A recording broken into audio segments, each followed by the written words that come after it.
Creating content means creating data, and putting that data somewhere is crucial. So I want to check out this thumb drive for a number of reasons. First off, it's large. It's 512 gigabytes of data, so half a terabyte of data on one thumb drive. And what's cool is that you don't have to choose between your devices. So just pull this off. You don't have to choose between your devices because this works with both USB-C and standard USB-A.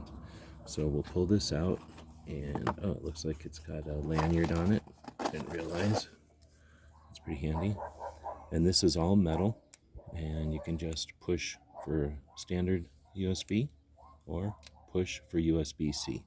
So no more forgetting an adapter, and it's still nice and small. Looks cool.